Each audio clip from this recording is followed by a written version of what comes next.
এই মুহূর্তের আবহাওয়ার যে গুরুত্বপূর্ণ খবর রয়েছে তাতে বঙ্গোপসাগরে আবার একটি নিম্নচাপ এবং সেটা বাংলায় বিরাজ করার সম্ভাবনা রয়েছে বা বাংলায় আঘাত আনতে পারে। তবে সেই নিম্নচাপ তৈরির সম্ভাবনা রয়েছে 16 জুন তারিখের আশেপাশে। তার জন্য আবার পশ্চিমবঙ্গে দক্ষিণবঙ্গে ব্যাপক বৃষ্টির সম্ভাবনা রয়েছে। আর এই নিম্নচাপের হাত ধরেই কিন্তু বর্ষা দক্ষিণ পশ্চিম মৌসুমি বায়ু পশ্চিমবঙ্গের দক্ষিণবঙ্গের জেলায় জেলায় প্রবেশ করবে। 24 পরগনা, মেদিনীপুর, কলকাতা, হাওড়া, হুগলি, ঝাড়গ্রাম, বাঁকুড়া, পুরুলিয়া, বর্ধমান সর্বত্রই কিন্তু বর্ষা প্রবেশ করে যাওয়ার সম্ভাবনা রয়েছে। আমরা যদি একটু পেছনের দিকে তাকাই তাহলে দেখার চেষ্টা করব যে কবে ঘূর্ণাবর্ত তৈরি হতে পারে এবং তা থেকে বৃষ্টির সম্ভাবনা কতটা কী রয়েছে। বৃষ্টির সম্ভাবনা আপনাদের দেখালাম। এখনই একটা প্রাথমিক যা ইনফরমেশন পাচ্ছি, সারা দক্ষিণবঙ্গ জুড়ে ভালো রকম বৃষ্টি হবে। 14 তারিখ পর্যন্ত আমরা সেরকম কিছু দেখতে পাচ্ছি না। 15 তারিখের আশেপাশে একটি ঘূর্ণাবর্ত আমরা লক্ষ্য করতে পারছি এবং 16 তারিখের আশেপাশে যে আপডেট পাচ্ছি তা থেকে একটি নিম্নচাপ তৈরি হতে পারে।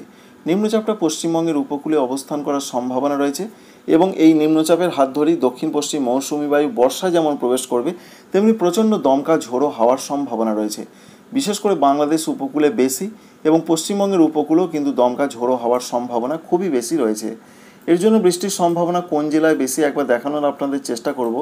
তাতে যেটা দেখতে পাচ্ছি আমরা বিশেষ করে রয়েছে 24 পরগনা, সঙ্গে রয়েছে মেদিনীপুর, ঝাড়গ্রাম, বাঁকুড়া, পুরুলিয়া, পশ্চিম দিকের জেলাগুলোতে বেশি বৃষ্টিপাতের খবর রয়েছে। সারা দক্ষিণবঙ্গ জুড়ে বৃষ্টি চলবে, বাংলাদেশ জুড়েও বৃষ্টি চলার সম্ভাবনা রয়েছে।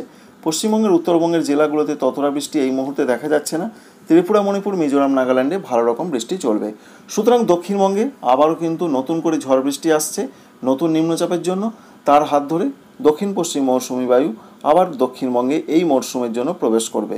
অন্যদিকে আর কি আপডেট রয়েছে, বিশেষ করে যা আপডেট বা তথ্য আমরা পাচ্ছি তাতে 4 তারিখ এবং বুধবারের যা তথ্য রয়েছে তাতে দক্ষিণবঙ্গ জুড়ে বিক্ষিপ্ত ঝড় বৃষ্টির সম্ভাবনার কথা বলা হয়েছে এবং এর সঙ্গে সবথেকে যেটা বড় আপডেট বলা হয়েছে যে নদিয়া, বীরভূম, মুর্শিদাবাদ জেলার দিকে ঝড় বৃষ্টির সম্ভাবনা বেশি। আমরা তেমনটাই দেখতে পাচ্ছি। উত্তরবঙ্গে প্রচণ্ড বৃষ্টি হতে পারে, যেমন জলপাইগুড়ি রয়েছে, আলিপুরদুয়ার, উত্তর দিনাজপুর এই জেলাগুলোতে ব্যাপক বৃষ্টি এবং অরেঞ্জ অ্যালার্ট জারি রয়েছে। 50 থেকে 60 কিলোমিটার গতিতে ঝড় বইতে পারে। এর সঙ্গে উত্তরবঙ্গের যে টোটাল একটা আপডেট রয়েছে তাতে প্রত্যেকটা জেলার দিকে বৃষ্টি বাড়বে 4 তারিখ বুধবারের দিকে এবং বৃহস্পতিবারও কিন্তু বিক্ষিপ্ত বৃষ্টির সম্ভাবনা রয়েছে পশ্চিমবঙ্গের, দক্ষিণবঙ্গের এবং উত্তরবঙ্গের জেলাগুলোতে। তারপর আস্তে আস্তে বৃষ্টি আবার কমবে।